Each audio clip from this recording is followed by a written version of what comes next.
Of course, we've got to start this here video today by sending a massive well done to Cody Rhodes and to Brandy Rhodes, who announced on last night's Dynamite that they are going to have a little baby child. And of course, I do not know about you at home, but me personally, I cannot wait to be covering AEW Dynamite in the year 2040, where we will see, of course, Cody Rhodes and Brandy Rhodes Jr. taking on Jon Moxley and Renee Paquette Jr. in the main event for the title. Yes, that's going to happen. But Cody Rhodes opening a Christmas present before Christmas Day, that is sacrilege. And that gives us the first WTF moment before we even start talking about the proper WTF moments from last night's Dynamite. But you're watching last night's Dynamite and you're thinking, wow, AEW, they are handed a crap hand. But they keep that crap hand in their back pocket. They don't forget that crap hand is in their back pocket. Then many months later, they come back to that crap hand and they say, crap hand, get out of town, we'll sort you out. And I say this because COVID took Janela out of that #1 contenders tournament for the AEW World title. But what happened on last night's Dynamite? Janela got a shot for a future AEW World Championship match. They brought it back around. And Rey Fenix as well, injury got in his way, buggered up his potential shot at the AEW World title, but that was rectified last night as well. We sort things out on AEW, and that is delightful. I am Ross Twiddell from Cultaholic Wrestling, and these are all the WTF moments from last night's Dynamite. Intro man, hit the intro please.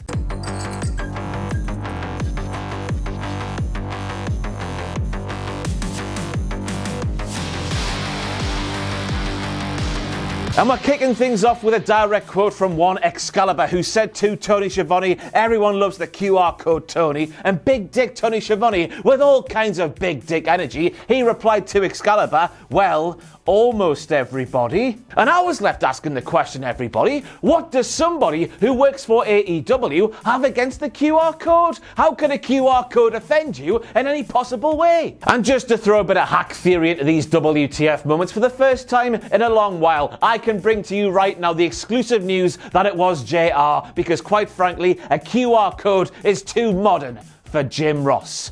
Take that to Meltzer. Backstage heat between Jim Ross and the QR code. You can see the headlines now. And then we learned that next week's special edition of AEW Dynamite will be called Holiday Bash. Or to people from England, the Christmas Wank. I'm very sorry to do this, but the ball, it was there when I should have probably left it alone. I've hit it, and I've hit it not very far indeed. Basic bitch content here on WTF Moments. That's how we like it. But Holiday Bash, Christmas Wank, that's what us English people call the special Christmas Wank, which we all enjoy on Christmas Eve. And then we heard Big Dick Tony Schiavone saying that we wouldn't think a man of Adam Hangman Page's size would be so athletic and so quick. And I was thinking, wow, let's take ourselves to cage match, because Adam Hangman Page appears to be a lot bigger than he looks on television. But it turns out he's not Big Dick Tony Schiavone. He's 6 foot tall, and according to Cage Match, he weighs 213 pounds, and you're going on like he's Viscera doing a 630. So later on in the night, we learned that Wardlow was having family issues at home, so obviously all of our well wishes here at Cultaholic Wrestling go out to Wardlow. However, the lad. But of course, we deal with these WTF moments chronologically, so we take ourselves back to the start of last night's Dynamite, and I saw that match graphic there, not knowing anything about what happened with Wardlow, and I saw no Brandon Cutler there, and I couldn't help but laugh. It appeared initially that Brandon Cutler got a bit too big for his Bootingtons, and ahead of what would have been his first Dynamite match since all the way back on July the 30th, he did that tweet, and AEW, the powers that be, took him out of there. And initially, of course, I was thinking when Brandon Cutler tweeted, we're going to go outside, cluster up like coils, stand there in a huddle, friends and foes together, side by side to catch somebody, leaping idiot going over the top. He was speaking about going outside of the ring and not outside of Daly's place altogether. But with the Wardlow news fresh in our minds, it just looks like AEW had to even up the sides. And Jim Ross, who I'm sure was looking forward to commentating on a Brandon Cutler match, he went fure. And it feels weird making this a WTF moment under the circumstances, but for those keeping score at home, after she was definitely a heel on last night's Dynamite, having a go at the lovely, wholesome Tony Schiavone for no good reason whatsoever, Brandy Rhodes was a babyface on this week's AEW Dynamite, a babyface, a proper babyface. And this topsy-turvy nature of Brandi Rhodes, it continues to happen week on week on week, and I've come to the conclusion, everybody, that she is the new Big Show. So while the cooks, the no-good cooks who watch TNT, were enjoying some restaurant quality, picture-in-picture action, us wholesome people who watch the Fight TV streams because we don't live in the Americas, we were listening to Jim Ross commentate on Arn Anderson pushing over Jack Evans, and in that moment we learned via Jim Ross that at the AEW Halloween party, Arn Anderson did a similar push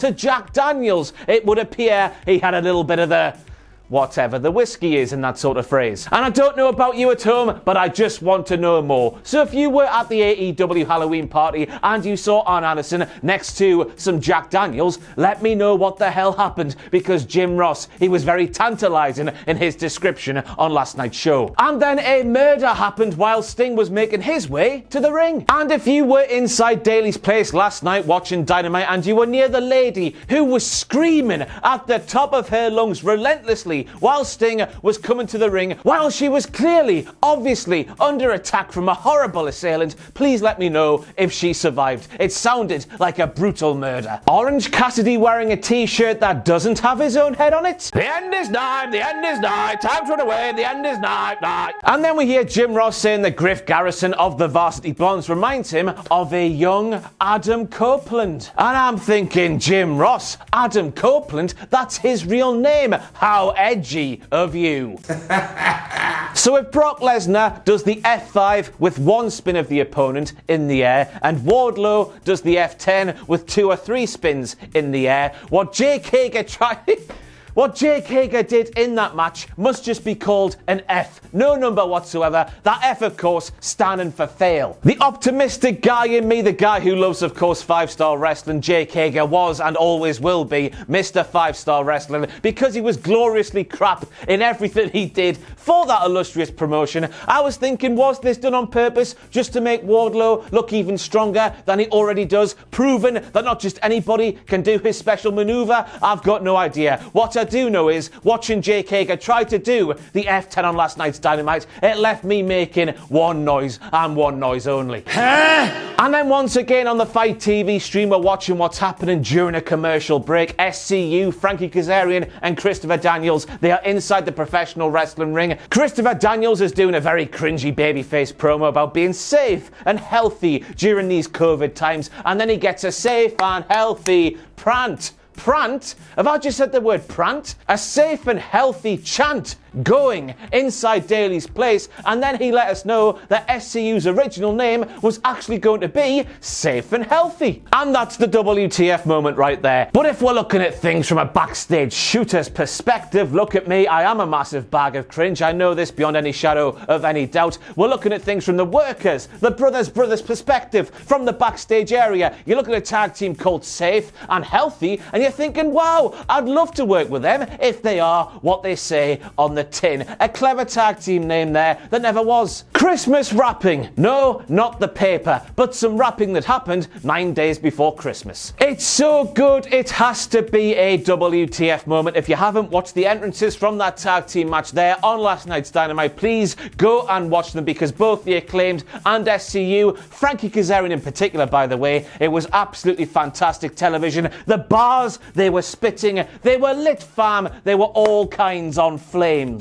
Is that how it's said? I don't know. The Acclaimed calling Christopher Daniels CD, his initials by the way, because he is an outdated format.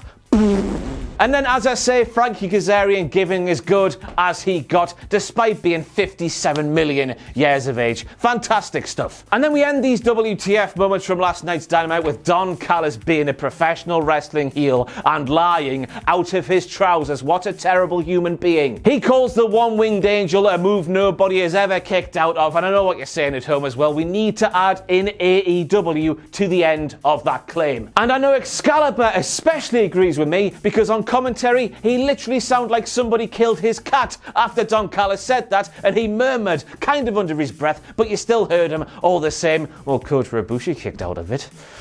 Damn you, Callus. And that's it for the WTF moments, I do believe, from last night's Dynamite. I just like how we tie all the ends together in the end. You give it time, and then we pull things back around. In AEW, we don't just forget about things and then pretend they didn't happen. Once again, a massive congratulations to Cody and Brandy from everyone here at Cultaholic Wrestling. I have been Ross Twiddell from that there Cultaholic Wrestling, and I'll see you next time on these things.